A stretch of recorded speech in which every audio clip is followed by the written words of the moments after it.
Innal hamdalillah nahmaduhu wa nasta'inuhu wa nastaghfiruh wa na'udzu billahi min shururi anfusina wa min sayyiati a'malina man yahdihillahu fala mudhillalah wa man yudlil fala hadiyalah. Asyhadu an la ilaha illallah wahdahu la syarikalah wa asyhadu anna Muhammadan 'abduhu wa rasuluh. Amma ba'du, fa inna khairal kalami kalamullah wa khairal huda huda Muhammadin sallallahu alaihi wasallam. Wa syarrul umuri muhdatsatuha wa kullu muhdatsatin bid'ah wa kullu bid'atin dhalalah wa kullu dhalalatin finnar. Alhamdulillah, kita rafakkan syukur kita kepada Allah Subhanahu wa taala yang menghidupkan kita, yang mengumpulkan kita dalam majlis ilmu, yang menjadikan kita hamba-hambanya yang masih lagi diberikan ruang, kekuatan, kesihatan, masa dan kelapangan untuk hadir dalam majlis yang penuh dengan kebaikan dan keberkatan. Dan kita mengharapkan dengan adanya majlis ini Allah memberikan atau menambahkan amalan-amalan yang terbaik, seterusnya memberatkan timbangan kita, seterusnya membawa kita ke syurga. Amin ya rabbal alamin.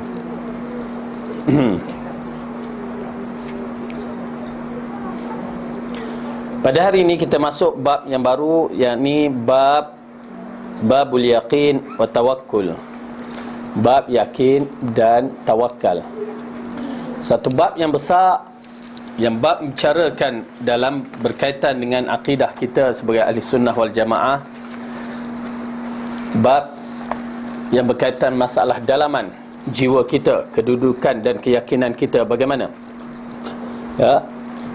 Al-Yaqin, Ibn Qayyim Al-Jauziyah mengatakan di dalam kitabnya Madarijus Salikin, ya, Al-Yaqin ini adalah iman dengan kedudukan roh dari jasad. Maksudnya roh dari jasad kita tak boleh dipisahkan. Yakin kita ni,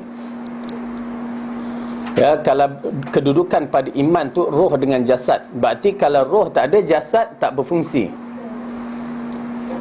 Jasad ada, roh ada, maka ianya akan berfungsi.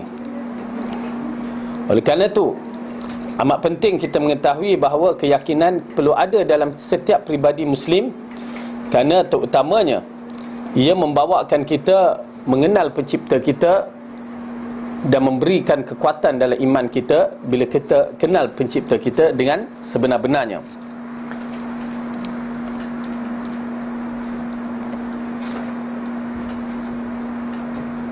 Di mana Allah telah mengisyaratkan di dalam surah As-Sajdah tentang kelebihan yang mana keyakinan itu menyebabkan mereka mendapat petunjuk.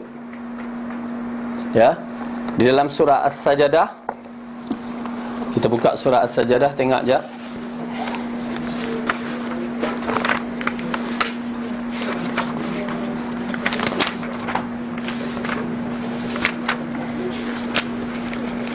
Surah yang ke-32, juzuk ke-21, ayat ke-24.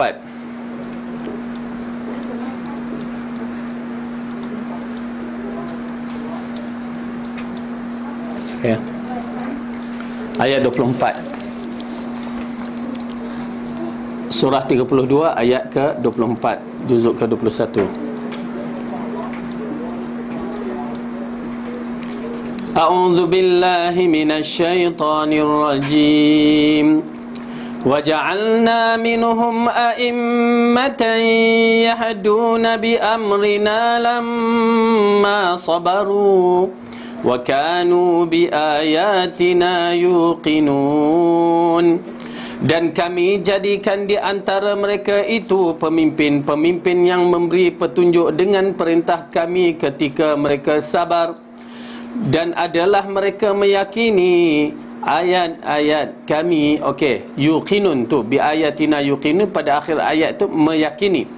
Kesan daripada dia yakin kepada ayat Allah, dia bersabar, ya, maka Allah menjadikan mereka itu pemimpin-pemimpin yang memberi petunjuk, ya, pemimpin-pemimpin yang mendapat petunjuk. Jadi keyakinan ini amat penting dalam jiwa kita, kerana kalau tak ada yakin maka tawakal takkan ada. Ya, maksudnya tawakal penyerahan mutlak kepada Allah. Tawakal kepercayaan kepada Allah begitu kuat di dalam hati. Itu yang dikatakan at-tawakkul.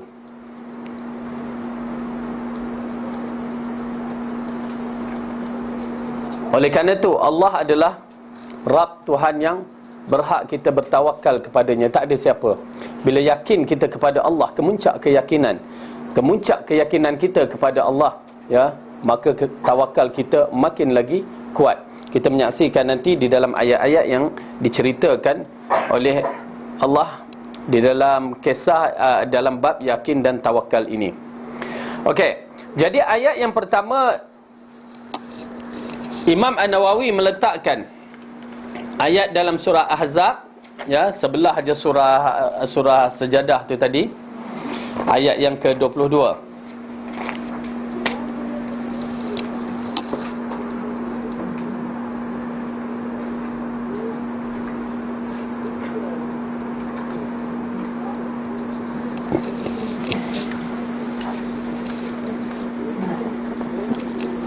Okey.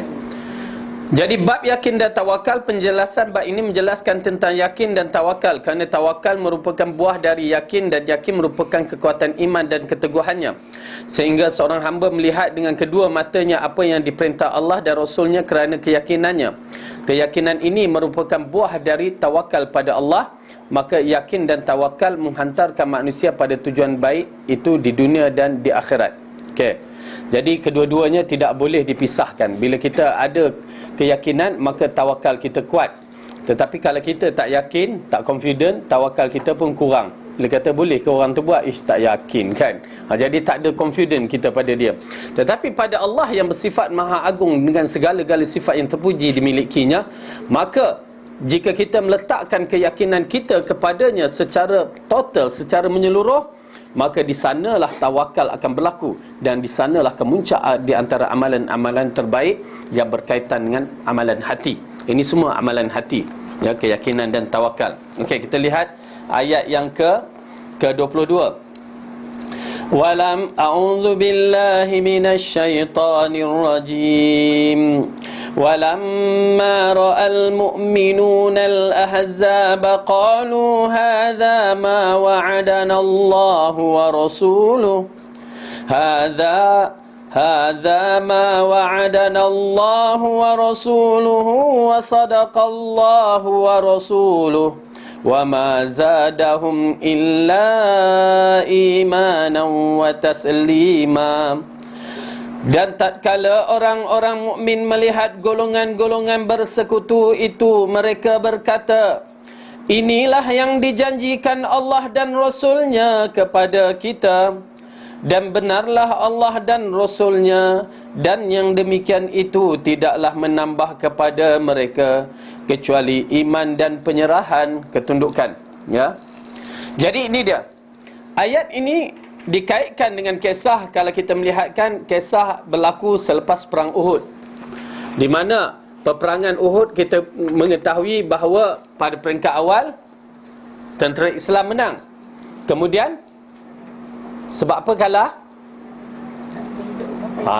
Tak dengar cakap Rasulullah sallallahu alaihi wasallam. Maksudnya tidak ikut arahan Rasulullah. Sikit je kan? Kita tahu sikit je arahan dia.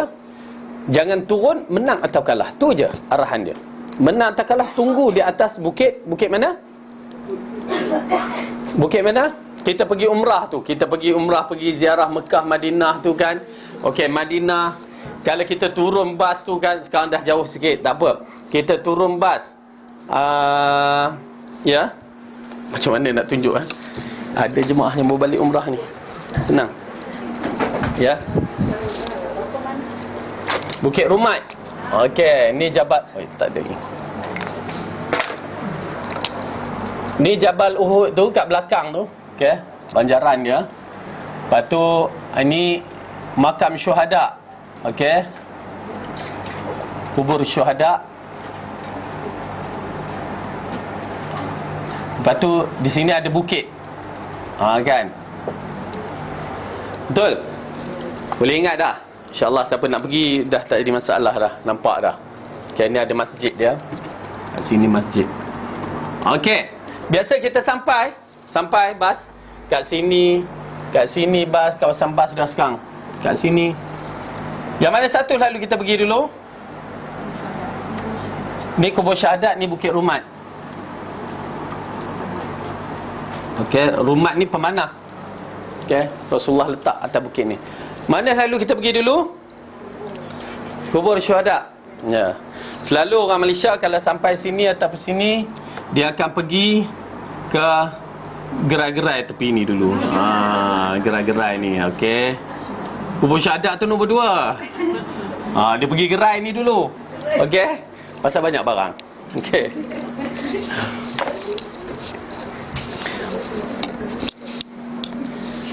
Lepas tu barulah dia pergi kubur syuhada, makam syuhada tu kan. Lepas tu ada yang baru nak naik Bukit Rumat. Itu pun kalau nak naik, kalau tak masih lagi di bawah. Itu tempat dia, orang Malaysia punya tempat kan. Alhamdulillah. Okay, pasal situ lagi banyak barang juga kan. Ada benda tak pernah jumpa kat situ. Saya dulu jumpa apa orang kata bunga Fatimah, apa sanggul Fatimah. Saya kerja kat sana tu. Orang kata itu air air macam air, kita kata air apa, air akar kayu lah kan. Kita pun ambil beli waktu tu, lepas tu rebus minum. Rupanya orang kata itu ustaz bukan air akar kayu biasa, itu untuk orang beranak lah kan. Sebaik saya tak beranak waktu tu. Okay. Jadi itu dia. Itu Bukit Rumat yang makam syuhada. Asalnya makam syuhada bukan di situ, di dekat kaki Uhud, dekat kaki Jabal Uhud yang di belakang tu, yang lebih kurang panjangnya 8 km tu. Ya, Jabal Uhud, yang mana yang satu saya buat tu Rasulullah kadang-kadang naik kat bukit tu. Okey. Jadi dalam peristiwa peperangan Uhud, Rasulullah telah mengarahkan sahabat jangan turun daripada Jabal Rumat tu. Beberapa orang sahabat sebagai pemanah tu, jangan turun. Itu aja arahan. Menang ataupun kalah. Tetapi di kalangan sahabat turun. Ialah manusia biasa yang tergoda dengan sedikit harta dunia, yang mana rampasan sedang dikumpul. Maka disitulah kita menyaksikan Khalid ibn Walid mengambil kesempatan dari kelalaian tentera Islam. Maka dia blok, dia kuasai Jabal Rumat. Disitulah terbalik peperangan yang menyebabkan tentera Islam hampir kalah. Ya. Jadi Rasulullah pun terkena jerat kafir Quraisy. Ada lubang yang dibuat dan kita tahu dia tercucuk kayu topeng besi dia kat muka dia tu. Ya, dahsyat dalam peristiwa tersebut. Okey. Jadi bila habis selesai sampai Nabi Abu Sufyan mengatakan, mana dia Muhammad? Ya, dia menjerit, sesungguhnya kami ada, dia menyebut nama berhala dia, Al-Hubal, Latta wal Uzza, dan kamu tak ada benda ni. Lalu Umar pun menjawab. Lalu Rasulullah kata, Umar jawab, ya, kami ada Allah kan. Jadi pertembungan itu berakhir dalam bentuk yang begitu. Lalu mereka berundur. Okey, mereka kafir Quraisy berundur dan Rasulullah pun berkumpul di satu tempat. Tetapi Abu Sufyan, di dalam kisah ni Abu Sufyan, ya, dia rancang nak datang balik. Dia tahu tentera Islam tak kuat lagi, dia cuba nak datang balik waktu tu. Ya, dia menyediakan tenteranya balik untuk patah balik. Tetapi sampai berita kepada Rasulullah sallallahu alaihi wasallam, ya, tentang tentera ini sedang berkumpul untuk menyerang mereka. Lalu di sinilah Allah mengatakan bagaimana keadaan orang mukmin. Dan tatkala orang mukmin, mana tadi? Dan tatkala orang mukmin melihat golongan, itu ayat yang kedua, ya, tak apa. Ini terbalik, ini surah Al-Ahzab berkaitan dengan tentera Ahzab. Ya, ayat yang kedua ini nanti dia berkaitan dengan kisah Uhud. Okey, terconfuse sikit, maaf. Okey, kita tengok ayat yang kedua. Alladzina qala lahumun nasu innan nasa qad jama'u lakum fakhshawhum fazadahum imanan wa qalu hasbunallahu wa ni'mal waqil. Fanqalabu bi ni'matin minallahi wa fadlin lam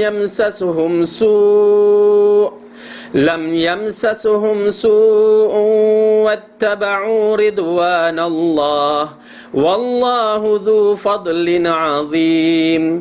Yaitu orang-orang yang mentaati Allah dan Rasul, yang pada mereka ada orang-orang yang mengatakan, Sesungguhnya manusia telah mengumpulkan pasukan untuk menyerang kamu. Kerana itu takutlah kepada mereka. Maka perkataan itu menambah keimanan mereka. Dan mereka menjawab, cukuplah Allah menjadi penolong kami. Dan Allah adalah sebaik-baik pelindung. Maka mereka kembali dengan nikmat dan kurniaan yang besar dari Allah. Mereka tidak mendapat bencana apa-apa pun.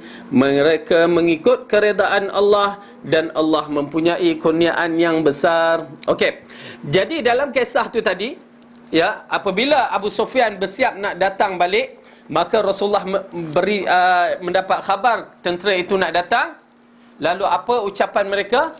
Hasbunallah wa ni'mal wakil. Ini di antara kaedah yang perlu kita ambil bila kita menghadapi masalah-masalah yang besar dalam keadaan ketakutan. Baca doa ni, Hasbunallah wa ni'mal wakil. Kadang-kadang kita tambah ni'mal maula wa ni'mal nasir, kan? Tapi yang penting hasbunallah wa ni'mal wakil. Bila dia membaca ayat tu, ya, Allah mencampakkan perasaan takut sedikit kepada kafir Quraisy yang menyebabkan mereka tak jadi nak datang balik, ya, tak jadi datang balik. Perang Uhud, ya, berapa ramai perang Uhud tentera Islam? Badar berapa ramai? 313. Berselisih pandangan 14, 17.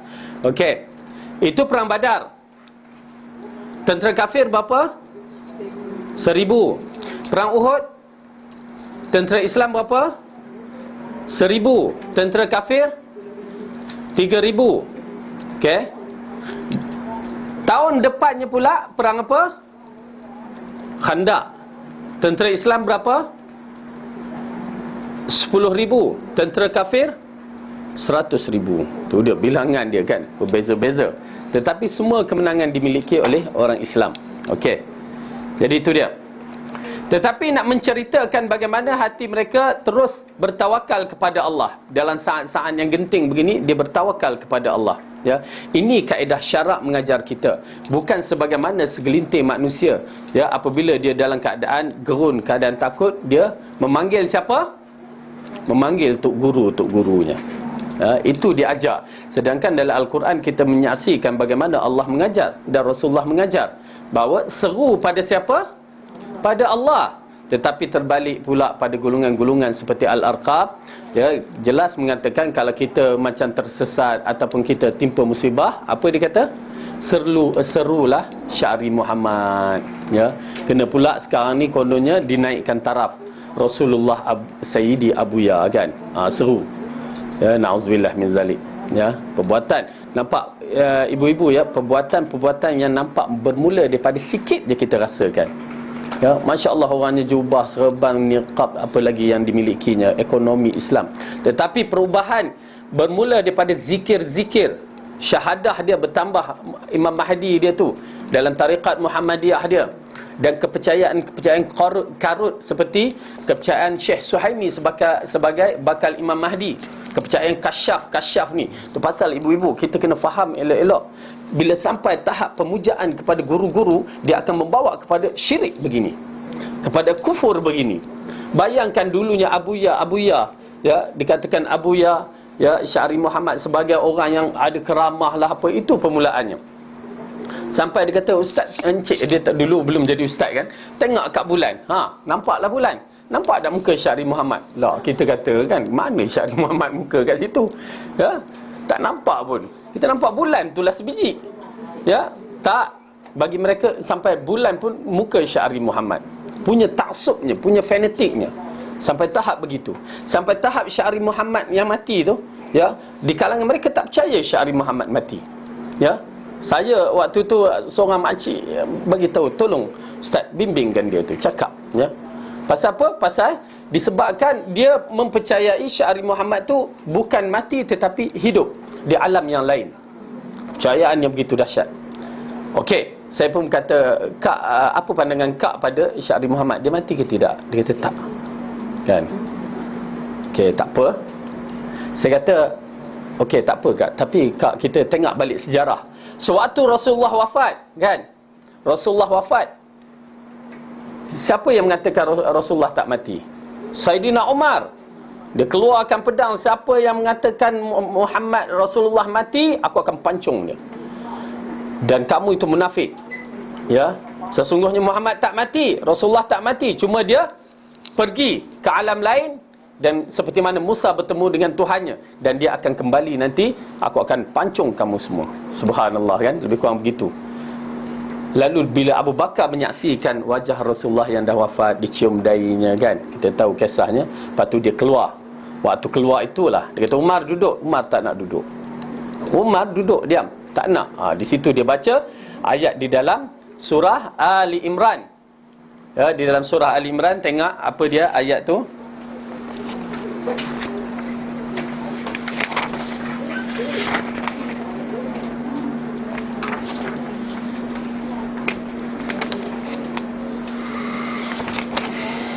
Ayat yang ke-144. Inilah ayat yang Abu Bakar baca kepada Umar dan sahabat-sahabat. Di sinilah Umar mendengar ayat tersebut, terus terduduk. Ya. 144.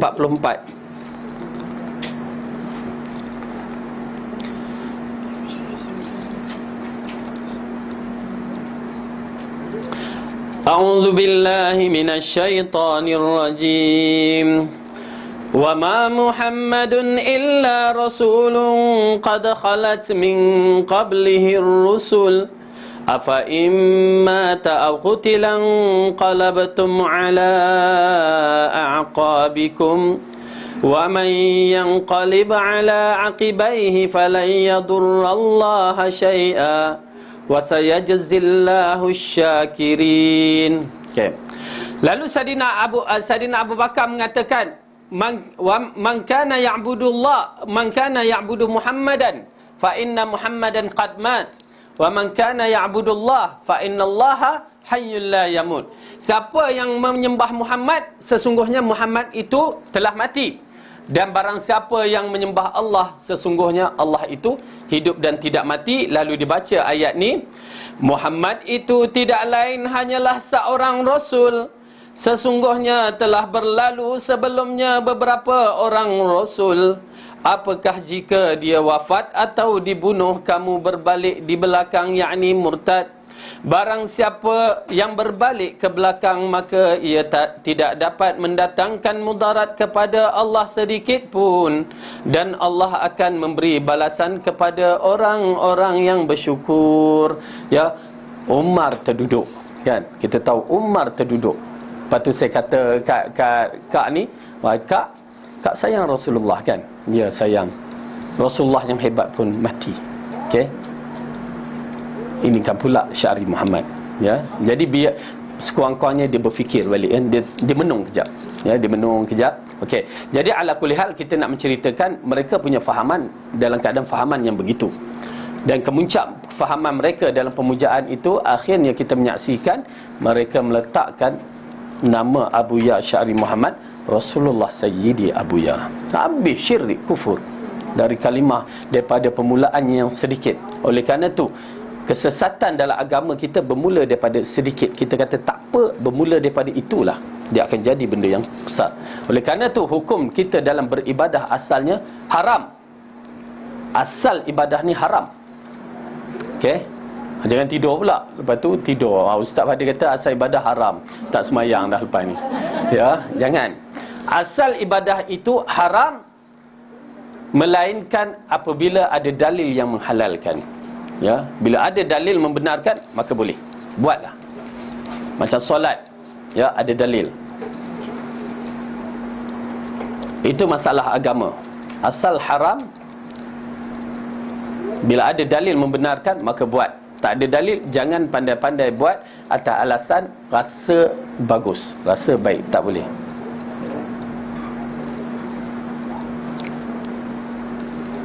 Okey?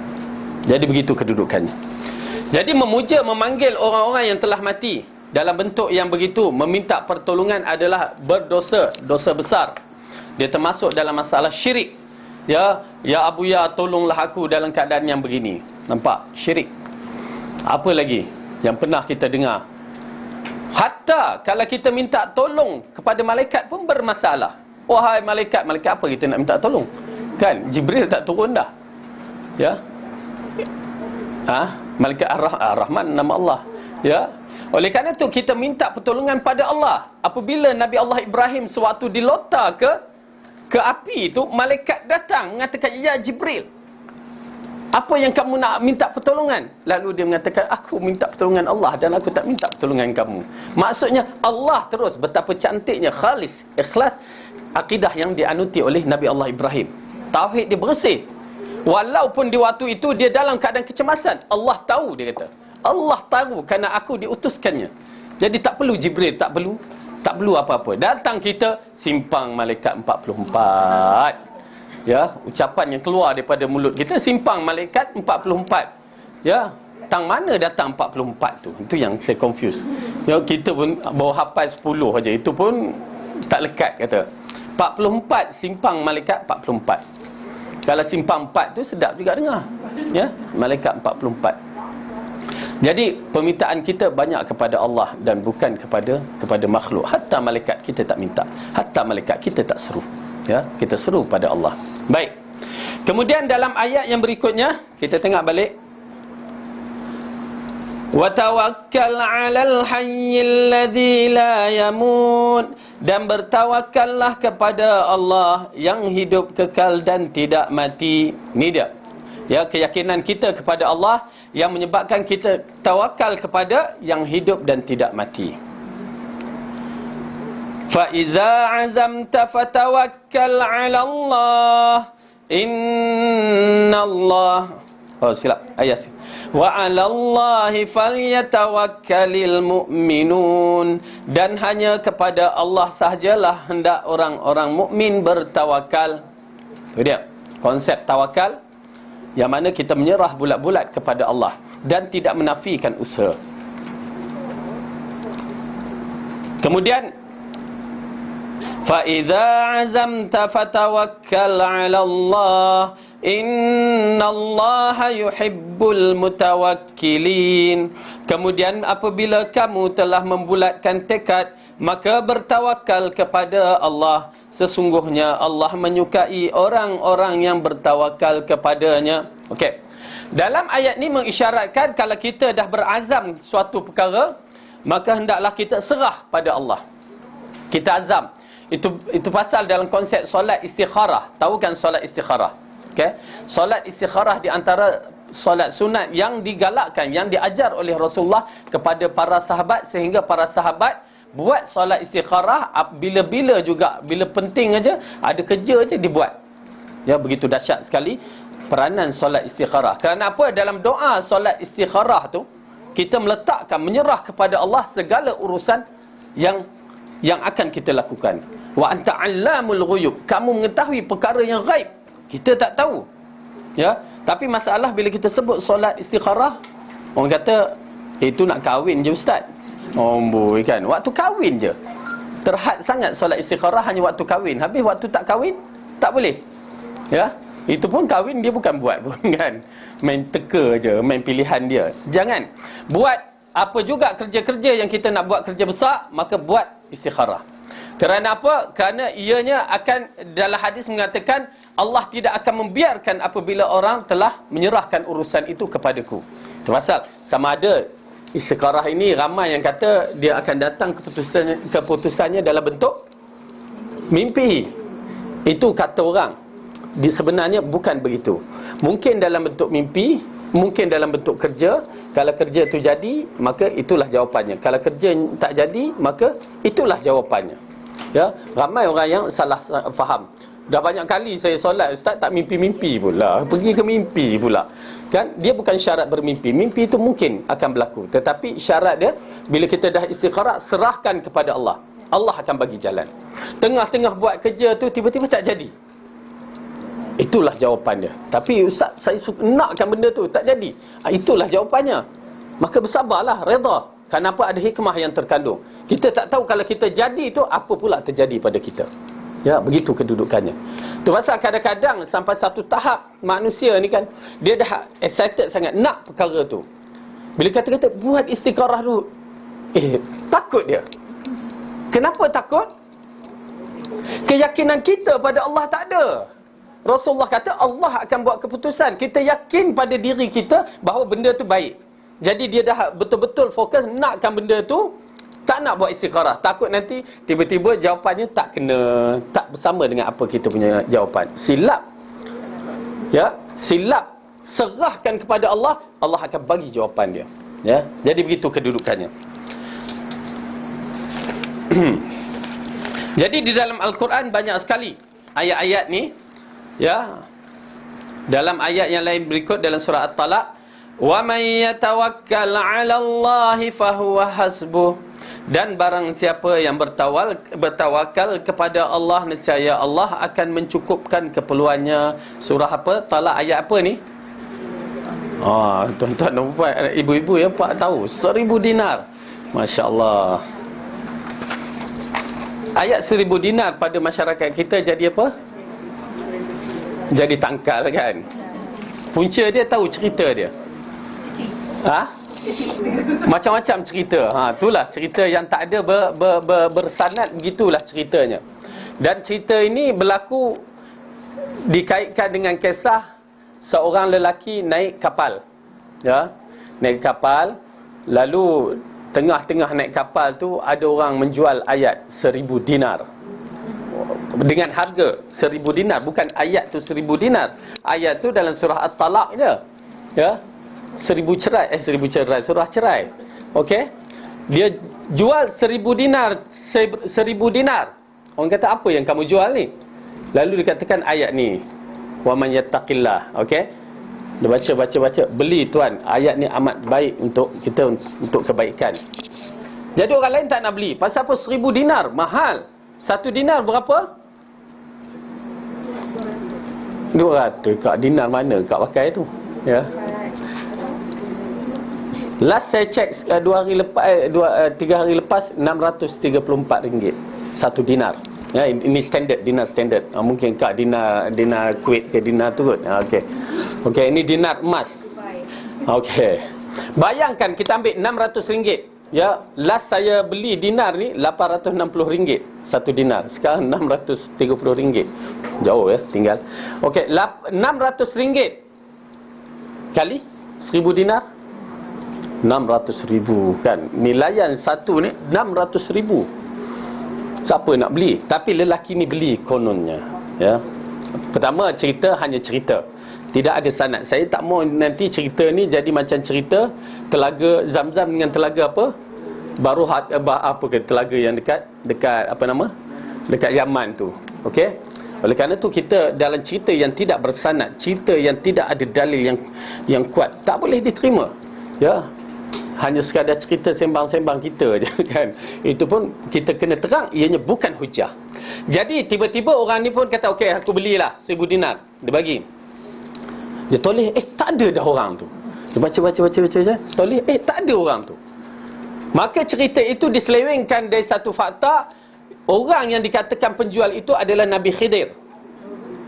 Ya, ini i'tikad setengah masyarakat kita, i'tikad yang salah. Nabi Khidir masih hidup sampai sekarang, menjaga lautan. Yang kedua, Nabi Ilyas menjaga hutan. Ya, ini i'tikad yang salah. Kita kena faham elok-elok. Ya, Rasulullah dalam hadis mengisyaratkan bahawa orang selepas zaman Rasulullah dia tak akan boleh hidup panjang, melainkan 100 lebih-lebih sikit tu ada. Nak kata sampai 1000 tahun, 2000 tahun tak ada dah. Kecuali kalau dia bukan manusia. Kalau jin ke mungkin. Okey. Terpasal Nabi Khidir zaman bila? Nabi Musa. Dan Nabi Musa ke zaman Rasulullah beribu tahun. Ya, tiba-tiba hidup sampai sekarang. Logik ke? Ya, dari sudut hadis kita berpandukan kepada hadis. Hadis kata tak ada. Ya. Tu oleh kerana tu beberapa perkara yang kita tengok. Pertama, ya, umur manusia akhir zaman macam kita sikit je. Ya, sikit je. Ulang balik, sikit je. Berarti kalau sikit tu umur Rasulullah 63 tahun. Kira-kira lah kita. Yang banyak mana baki kita ni. Ya. Bukan nak menakutkan, ya, tapi memang nak menakutkan. Okey. Ya. Jadi itu kedudukan kita. Jadi, pertama kisah tu dikatakan Nabi Khidir hilang. Lepas tu datanglah ombak taufan, ya, pukul kapal tu sehingga pecah kapal tu, Semua orang dalam kapal mati melainkan dia. Okey, bila dialah yang terselamat, maka dia mencerita kepada orang kelebihan ayat 1000 dinar tu, kan? Macam itulah ceritanya. Jadi ianya cerita yang tidak ada dalil. Dan siapa yang meletakkan ayat 1000 dinar sebagai tangkal bermasalah. Ya, kadang-kadang dia potongnya kecil-kecil ni letak dalam kereta yang bermasalah. Ya. Orang disuruh baca dan fahamkan ni, dia pergi ke tangkal jadinya. Pasal orang-orang yang berkonsepkan, kalau nak cinta kita sejati pada suami, kul in kuntum tuhibbunallah. Guna ayat tu. Dia guna ayat tu bukan untuk memahami tafsir konsep akidah dalam tu, tapi untuk cinta pada suami. Lepas tu hembus suami tengah tidur. Lepas tu suami terjaga, bagi pelempang. Allah, mana cintanya berputik, kan? Subhanallah. Baik, itu di antara cerita-cerita yang mengarut. Okey. Ustaz yang letak frame-frame biasa rumah. Itulah dia, asalnya setengah ulama tidak berapa setuju, kan, dalam menggantungkan dalam bentuk-bentuk yang begitu. Tetapi kita melihat, ialah, saya pun tidak mengatakan apa-apa, tapi saya pun mengatakan kalau sekadar menggantungkan begitu dengan kita buka muzik dengan tu, kita kata tak kenalah, kan. Kalau menggantungkan begitu daripada gantung benda-benda yang gambar patung, gambar apa, gambar, kita katakan lebih baik begitu. Dan saya katakan kalau nak gantung gambar pemandangan, lagi terselamat dalam bab-bab yang begini. Okey. Okey, ini di antara perkara yang kita melihat bab tawakal, dan di antara fungsi yang paling besar dalam siri orang yang bertawakal, yang mana orang yang akan mendapat masuk syurga tanpa hisap. Ada 4 ciri. Siapa boleh bagi? 1 ciri, 1 ringgit. Nak bagi 1 ringgit pula, kan? Okey. 4 sifat pelajar lama ni yang kita nak tangkap ni. Okey. Kak Zara duk sibuk je. Okey, 4 ciri orang yang masuk syurga tanpa hisap. Ada siapa yang boleh? Cuba ibu-ibu masukkan dalam minda. Bukan saya kata apa, ibu-ibu nak masuk syurga tanpa hisap tak? Tu dia. Tengok perjalanan tu, menggerunkan, kan? Perjalanan tu dalam poster tu menggerunkan. Tiba-tiba seorang tu boleh terlepas daripada hisap. Yang mana nanti kita nak hisap, spek mata nak kena hisap, apa lagi yang nak kena hisap? Handphone kita 2-3 nak kena hisap. Kereta kita, lepas tu barang-barang kecil kat rumah yang dalam almari tu yang kecil-kecil nak kena hisap. Ya? Tiba-tiba boleh terlepas tempat tu. Kenapa kita tak nak? Saya berharap sangat. Sampai saya meletakkan nama anak saya, ya, Ukasyah tu, disebabkan kes ni. Berharap Allah lepaskan aku, ya, sebab aku nakkan keadaan yang begitu. Okey, apa dia? Pertama, tawakal kepada Allah. Tapi dalam hadis tu tawakal yang last disebut. Tak apa. Okey. Tidak bertatayur. Tatayur apa tu? Bukan bersiul. Tatayur. Bersangka, prasangka buruk, tuah pada suatu benda yang tak selayaknya untuk kita katakan. Sial kepada binatang, tuah pada binatang ni, ya. Sial pada burung hantu, tuah pada burung merpati misalan. Okey, tak ada. Tatayur. 2. 3.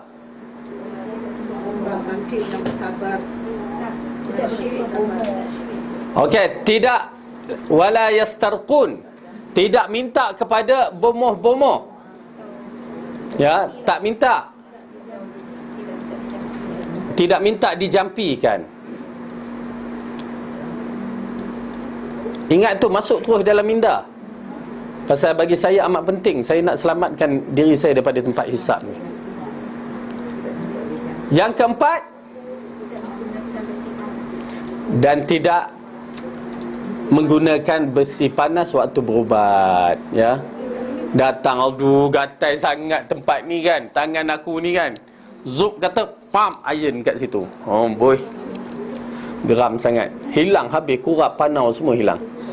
Tak boleh. Itu di antara salah satu cara mengubat penyakit orang zaman dahulu. Kita tak ada dah, alhamdulillah kan. Yang masukkan besi kaki. Masuk besi kaki dalam lutut. Itu bukan besi panas.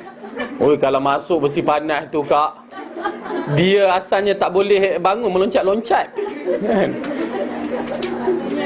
Maknanya besi panas. Besi yang panas. Macam kita tengok dia chop pada kuda tu kan, dum kata. Ataupun macam orang Afrika, dia ambil besi panas, dia tanda-tanda kabilah dia, tanda begini. Tu tak boleh, tu haram. Haram. Itu tattoo dalam bentuk alat-alat panas juga, tapi itu dilaknati, di kategori yang dilaknati. Okey, 4 ciri tu. Ya, tidak tatayur, tidak menggunakan besi panas, dan tidak meminta diubati oleh bomoh-bomoh, dan kepada Tuhan mereka lah mereka bertawakal. Jadi siapa yang ada ciri-ciri itu, alhamdulillah. Siapa yang tak ada ciri-ciri itu, ya, bertaubat pada Allah. Ya Allah, masukkan balik aku dalam ciri-ciri tersebut. Wallahu alam. Ya, ilmu di sisi Allah, ya, hanya Allah yang akan menentukan. Ya, pasal kita banyak terkena pada bomoh. Satu, pada tatayur tu, ya. Gatai tangan aku, itu nak dapat duit lah tu kan. Kan, hanya dia basuh tadi tak betul kan, makan budu tu basuh tak betul, gatal lah. Ya, dia percaya macam tu pun dia termasuk dalam kategori tatayur. Mata gede-gede kan. Mulut pula naik-naik katakan. Itu semua tatayur.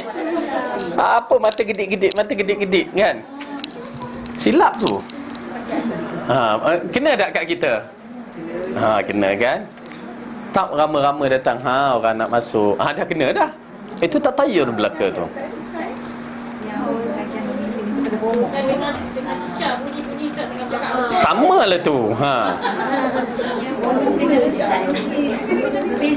Sama je. Kalau dia dah asalnya kalimah bomoh ni, kita nak sebut di Malaysia apa ya, itulah kalimah dia. Asalnya dia termasuk orang yang mengubat secara tradisional. Okey. Tetapi dia menggunakan cara lain. Cara tu bomoh Islam, bomoh yang tidak Islamik. Macam itulah.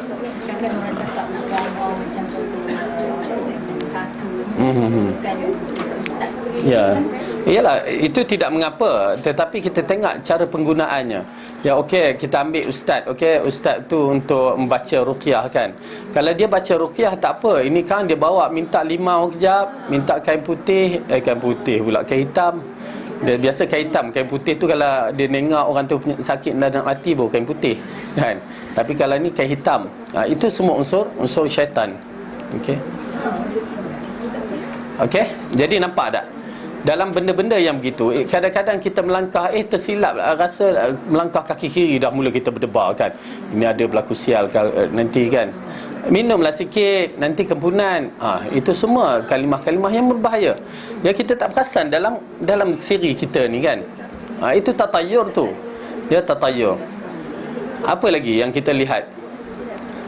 Ya, seorang ibu tu bila anak nak balik tu kata makanlah sikit, nanti sebenarnya bukan masalah makan tu, tapi mulut mak tu terlampau cepat sangat nak cakap benda tak baik. Bila mulut seorang ibu tu, itu doa kan, doa pada anak dia. Dia cakap anak itu, pasal kita melihat alhamdulillah mungkin kita pelihara. Setengah mak tu ya tak jaga cakap tu, bila anak tu buat tu subhanallah, dia kalimah-kalimah kita dengar. Ibu-ibu, dalam peristiwa kisah Juraij, pernah dengar kisah Juraij? Tak pernah dengar? Kisah Georgetown pernah dengar?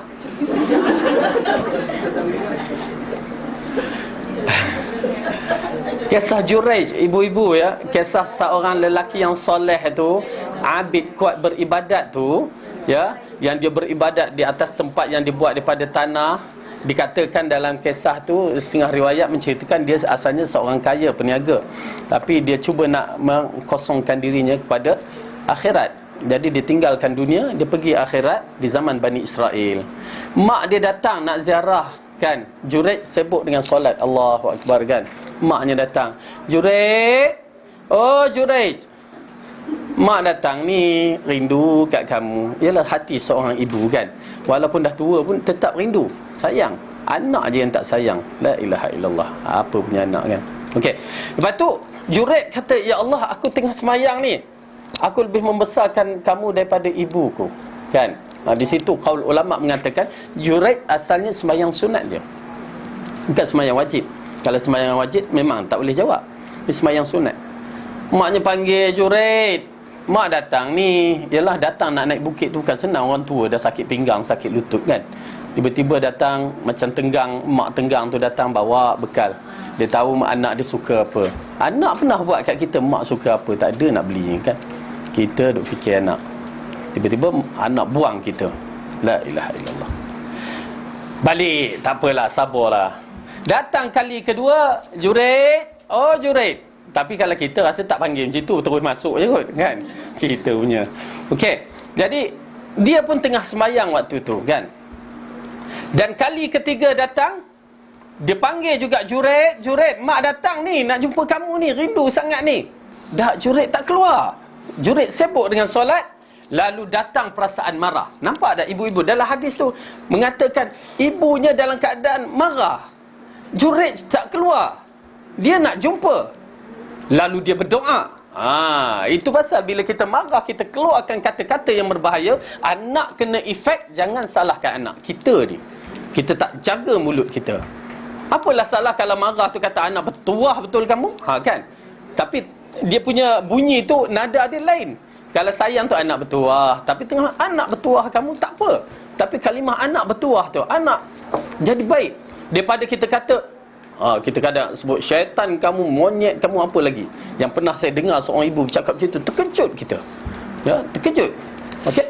Jadi si mak ni kata, ya Allah, jangan kau matikan Jureid ni sehingga dia bertemu dengan pelacur. Begitu doa dia. Dan terjadi. Dalam kisah tu terjadi kesan daripada doa seorang ibu di waktu marah. Oleh kerana itu ibu-ibu sebagai seorang ibu kena tahu bahawa kemarahan perlu dikawal waktu kita berhadapan dengan anak. Bukan dengan anak, dengan suami pun kena kawal. Ini kan ustaz kata dengan anak, dengan suami tu dia periuk, lepas periuk apa kuali, lepas tu apa lagi. Kontrol, ya. Doa tu penting sangat. Itu pasal ibu-ibu, doa ibu-ibu adalah di antara doa mustajab untuk anak-anak. Tapi bagaimana nak menggunakan itu? Ini pasal apa? Ibu dia waktu marah, bila seorang ibu tu marah, dia keluar apa yang di dalamnya. Berbahaya. Kerana keluar dari dalam, yakni keikhlasan siri doa tu berlaku. Itu yang kita takut tu. Ya. Jadi lepas ni kalau agak kita laser sikit, dah jangan. Ya, pada anak-anak banyakkan cakap cara yang baik. Ya, doa cara yang baik. Jadi akhirnya memang dia bertemu dengan pelacur, yang mana kita tahu kisahnya pelacur tu ya terkenal. Lepas tu dia cuba, orang kata kalau kamu hebat, pergilah kacau Jureid tu. Kan? Dia cuba nak kacau Jureid. Dia masuk tempat ibadat Jureid. Jureid buat dek aja. Macam tunggu kayu dia buat. Sampai dia buat tarian gelik-golik semua dia buat kat situ. Nak tarik hati Jureid. Kan orang lelaki lain boleh digoda, tapi Jureid tak layan. Akhirnya kena terajang penyepak, keluar. Ya, dia katakan, jaga kamu Jureid. Di situlah mulanya. Pasal dia dicabar oleh orang. Sekarang bila dia buat tak jadi, dan Jureid memang hebat, lalu dia keluar. Buat dengan siapa pula? Dengan penjaga lembu dan kambing. Penjaga lembu dengan kambing macam lembu kambing lah. Kan? Akhirnya mengandung. Bila mengandung, bawa baby. Bila bawa baby, itulah orang bertanya, ya, kamu dah ada baby? Anak siapa ni? Itulah korang duk kata Jureid hebat, ahli ibadat. Ini anak Jureid lah. Terus diserang rumah ibadat Jureid, diruntuhkan, ditangkap. Ya, dikatakan pemerintah di situ yang mengarahkan, disebabkan khabar angin. Itu pasal ibu-ibu ya kena berhati-hati. Bukan semua cerita boleh diterima. Ya, Jureid tu tak ada kena-mengena, tapi kena fitnah, orang terus ambil tindakan. Dirobohkan dan diseret, dikatakan diikat macam ni. Ya, dipukul, ditendang, diikat. Dia tak tahu kenapa aku dipukul ni, tak tahu. Bawa sampai kat mahkamah tu. Ya, pemerintah tu, ya, ketua di kawasan tu mengatakan, Jureid, bagaimana? Bagaimana apa? Aku tak tahu. Tak tahu, kan? Tu, wanita tu. Kenapa? Dia tak tahu betul. Anak yang dikandungkan itu. Anak dikandungkan. Anak yang digendong. Gendong susah dah. Ya, digendong tu. Dia kata anak kamu. Lalu Juraid kata, kamu? Ya. Mana baby tu? Ni kata. Okey. Dalam riwayat mengatakan, ya, dia melakukan solat 2 rakaat, minta aku solat 2 rakaat, lalu pergi kepada baby itu. Sebelum dia pergi, waktu pemerintah tu tunjuk atau ketua tu tunjuk kepada pelacur tu, terus dia tersenyum. Tersenyum pasal apa? Pasal di kisah hadis tu menceritakan kenapa dia tersenyum, ya, nanti saya ceritakan. Kemudian dia pergi kepada baby itu, lalu dia tunjukkan dengan tangan, dia cucuk perut baby itu. Wahai baby, ya, kamu anak siapa? Baby baru berapa hari itu ditanya, kan? Tetapi nak menceritakan di antara karamah yang Allah berikan kepada Juraid yang saleh ni, ya, baby pun bercakap, terus keluar mulut dia, aku anak penggembala kerbau lah, lembu, kan? La ilaha illallah. Terkejut orang semua. Baby kecil bercakap, perempuan pun jadi kejut. Tu dia. Ibu-ibu, ya, saya mengatakan saksi di sisi Allah amat menakutkan. Ini baru ditunjukkan di dunia, baby yang tak boleh bercakap boleh berbicara. Tetapi bagaimana kedudukan di akhirat nanti? Bila mulut kita ditutup, tangan, kaki, mata, kulit-kulit semua berbicara atas Allah menjadi saksi kita. Habis kita, mana nak lari? Ayat dalam surah Fussilat, kan? Cuba tengok ayat surah Fussilat, ya, supaya kita tahu kedudukan saksi-saksi yang menakutkan ni. Dalam ayat surah Fussilat, surah yang ke-24, 41, juzuk 24, ayat ke-20.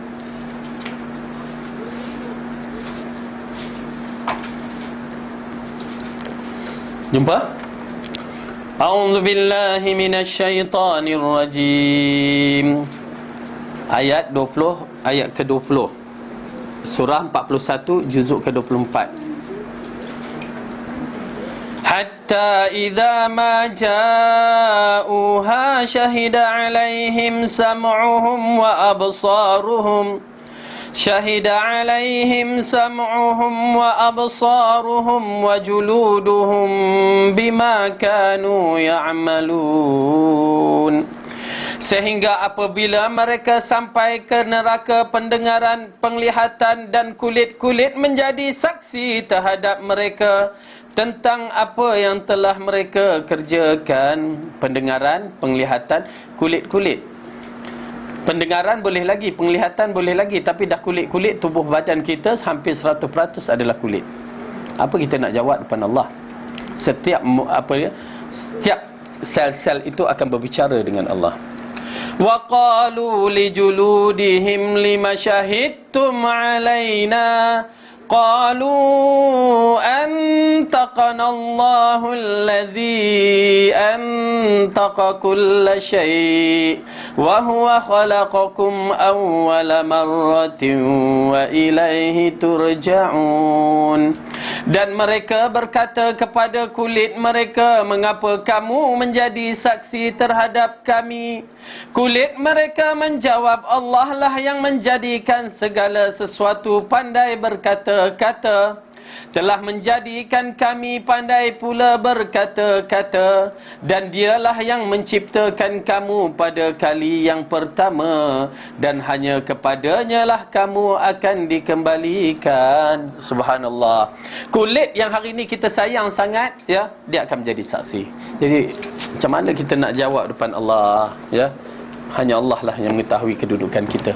Okey, jadi bila kita menyaksikan dalam peristiwa Juraid, maka inilah yang menunjukkan bahawa, ya, kanak-kanak itu kecil pun boleh bicara. Dan akhirnya kita tahu dalam peristiwa Juraid selamatlah. Cuma nak ceritakan, lepas tu orang bertanya, kenapa kamu bila tengok wanita pelacur tu, kamu senyum? Ya, bukan senyum nak balas senyuman dengan wanita tu, tak. Tetapi dia mengatakan, aku teringat sesungguhnya itulah doa ibuku. dan telah terkena padaku. Nampak tak? Jadi ibu-ibu dalam bab ini agak mungkin kadang-kadang kita dah terlepas pada anak kita, istighfar banyak-banyak, minta ampun kepada Allah. Kerana kadang-kadang ada satu peristiwa tu, anak budak tu kata, semenjak saya dengar ibu saya kata apa ke, kamu ni bengap, ya, saya rasa macam tak mampu untuk menghafal. Terkejut saya, ya, terkejut saya. Mak awak kata begitu, ya. Mak tak pernah cakap, tapi kali tu tak apa, tiba mak cakap, tiba-tiba saya berfikir benda-benda yang begitu kan, bengap apa. Lepas tu akhirnya saya jumpa mak dia, kak pernah cakap ke benda macam ni? Anak kak kata dia terganggu. Dah berapa tahun tu terganggu, rasa macam hafalan kan, budak-budak hafal Quran kan, hafal tapi macam tak lekat. Saya kata istighfar pada Allah, rujuk balik, tarik balik ucapan tu pada Allah, minta ampun. Kerana anak-anak kan, anak-anak begitu kesudahannya. Jadi bapa kurang power sikit, pasal bapa ni lok-lak banyak. Yang mana kuat lok-lak lah kan.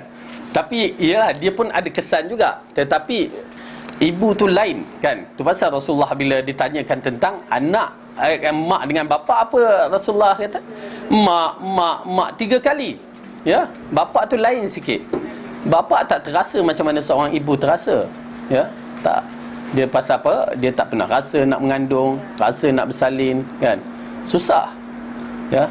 Subhanallah. Jadi tu. Dalam keadaan tu, kalau ibu tu dah terlepas lah, Ya. dia dah cakap, dah besar, doa pada Allah, taubat dan segala istighfar banyak-banyak. Boleh tak diberi macam sedekah kafarah macam tu, Ustaz tu bagi sedekah lah untuk Yalah, tak apa. Lepas tu bagi saya, Kak, okey, ini di antara pandangan saya, seorang ibu yang tersilap berbicara dengan anak-anak dia, istighfar, taubat pada Allah, pergi jumpa anak dia, peluk dia. Dia peluk, doakan balik, cium, minta maaf, mak silap, apa semua, macam tu kedudukannya. Kalau tidak, saya rasa macam ada kehilangan sesuatu. Ya, peluk, cium balik, minta maaf, mak tersilap. Subhanallah, ya. Sayang, budak kecil mutiara, cantik, ya, tiba-tiba kita bagi dengan satu pukulan yang begitu, ya. Minta lindung pada Allah. Ya, penting sangat-sangat. Jadi ibu-ibu, saya mengharapkan ya, agar ibu-ibu sentiasa ya berbicara dengan anak-anak, bicaralah dengan cara yang baik, penuh kasih sayang. Yalah, terutamanya budak yang baru kecil, mungkin dah remaja tu lain pula cara kita berbicara. Ya. Okay, kita berhenti kat sini. Ada apa soalan lagi?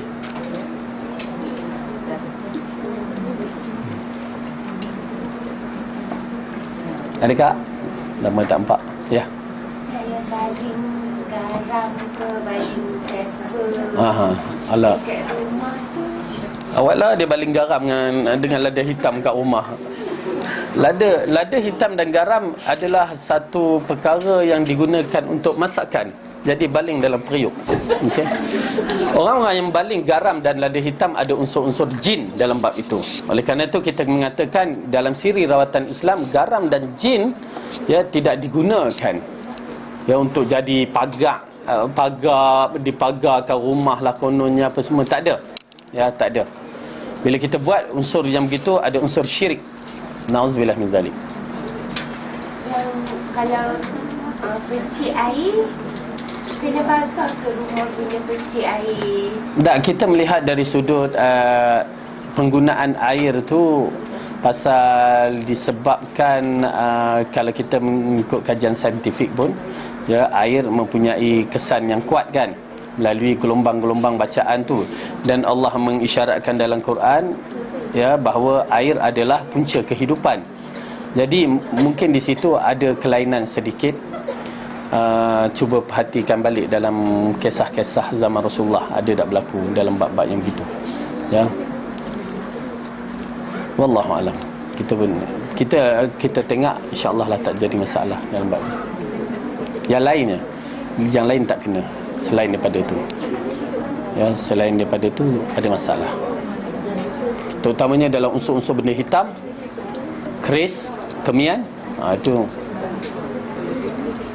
termasuk kelapa, bubu. Okey, ada apa lagi? Ustaz, Ya, naam. kafarah tu selalunya kita bayar kepada Terutamanya pada fakir miskin.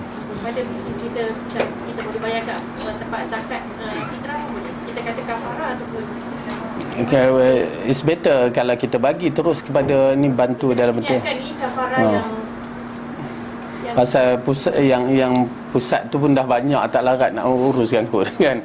Kita lah urus sendiri lebih baik kan, lebih selesa dalam bentuk-bentuk macam tu. Tapi kafarah dalam bentuk yang bagaimana kita tengok. Kalau tempat beras untuk bagi makan. dia sekarang, zaman sekarang senang Kak. Okey, pergi mana ada sekolah-sekolah atau rumah-rumah kebajikan yang bentuk miskin kan, pergi siapkan makanan, bagi, hantar, habis cerita. Selesai kafarah. Okey, macam bayar fidyah kan. Ada di kalangan sahabat dia buat kenduri. Tapi kenduri ini hanya orang miskin yang datang. Jangan jemput orang kaya. Tapi kalau jemput orang kaya dia kira berapa orang, lepas tu yang kaya tu tolak, jadi yang miskin tu dikira. Macam tu tak apa. Dan kadang-kadang kita nak buat begitu. InsyaAllah. Ya, Nam.